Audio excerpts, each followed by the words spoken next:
How's it going? Matt here from Pinup Media. Don't focus too much on the hair, I cut it myself. Today's episode is on PRS for music and how you can simply earn royalties. God's sake. Ugh. Today's episode is on PRS for music and how you can essentially earn money from performing your songs live.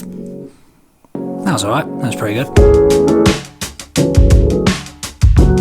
So, as a bit of an intro, I'm going to be talking about PRS officially here. There's quite a lot of collection societies out there, but I'm going to be talking about PRS because they're by far the largest and the most well established of the collection societies.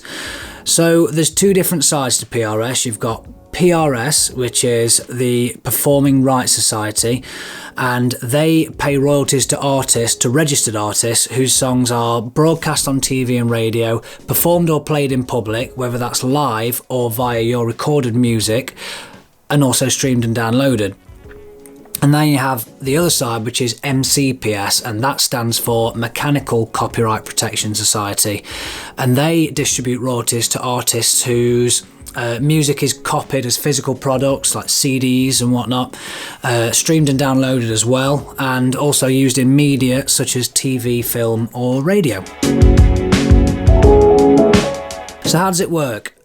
Businesses throughout the UK, in order to legally play recorded music in their premises or host live music, they have to own a music license, and these are distributed by PRS for music. So businesses essentially pay a yearly fee for these licenses, and then PRS is responsible for tallying up and distributing those royalties earned from the businesses and then distributing them to artists that are registered. As far as it goes for the artists, we just have to sign up for a one-off fee of £100. That's for both PRS and for MCPS, but then you don't pay any more after that, and then you will have to register your gigs, your live performances, and PRS will essentially distribute the royalties that you are due to receive. They'll also collect the royalties from radio plays, so on like BBC and even like local radio stations. They'll be responsible for doing all that. So to put it into perspective, that £100, it seems like a lot of money, and you may be thinking, especially if you're a band or an artist that's only just starting out, you're not really earning much from your music yet, that, you know, it's not going to be worth doing yet because you're not going to earn it back. Well, just to put it into perspective, and this is taken from the PRS website, in order to earn that £100 back, you will just need to perform at about 12 small-scale venues or 2 to 3 large venues, such as Rock City or, you know, Deaf Institute in Manchester, let's say. That's how much money you can earn. So just by doing around about a dozen small gigs at like your local pubs, you could pretty much earn that £100 back. So it's well worth looking into. So just so you know, this is a tutorial for anyone who is considering joining PRS for music. I'm in no way telling you what to do. I'm just giving you the facts and letting you know what to expect. It's dead easy, and I'm going to show you how to do it now. First off, you need to visit the PRS for Music website. Just type in prsformusic.com. Then you want to click the drop down menu in the top right hand corner and click on Start Here. They will give you the option to join as a writer or join as a publisher. Assuming that you are an unsigned independent artist writing your own material and not a fully fledged publishing company, you're going to want to join as a writer.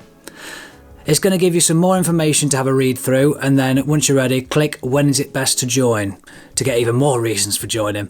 You now have two options: join PRS and join MCPS. It's entirely up to you whether you join just one or both. They both cost £100 to join, and it entirely depends on your circumstances whether you do or don't. If you want my opinion though, if you can afford to, then you may as well join MCPS too, as you don't need to be a well-established artist in order to have your song reproduced by someone else. So it's better to join now than after it's happened, because you can only backdate claims to the date that you registered. So better safe than sorry in my opinion, but it all depends on your financial situation. So for now, let's just click join PRS as a writer. So you're going to need your debit/credit card and a form of ID, such as a passport, birth certificate or driver's license. Go ahead and fill out your name, personal details and contact details on this page, and then tick whatever marketing preferences you're okay with, and then click next. Next is activity profile. Just fill out the fields with all the relevant information and click next. And then you want to fill out your bank details and click OK. Now that's about as far as I can go without registering again, which I don't really want to do, but It's really simple from then on. The way it used to work, when I first joined, they sent a form that you had to fill out, print off, fill out, and then post to them. But because of the whole COVID-19 situation, I'm pretty sure that they have changed the system, that it's all done electronically now. So it should be dead easy to do.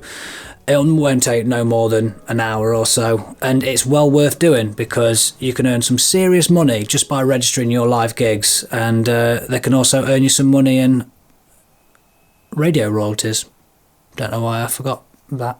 And that's all there is to it, pretty much. As soon as your account is set up and ready to go, all you're going to want to do is register all of your tracks, all of your songs with PRS using the tune codes and all the various details, and also register your gigs as you go on. And then you will start to receive, I think is it monthly or is it quarterly? I think it's quarterly, royalty payments direct to the bank account details that you provided.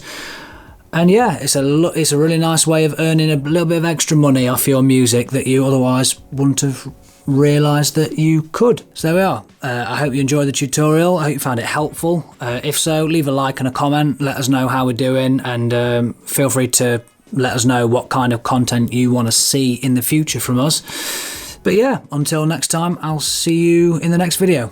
Cheers.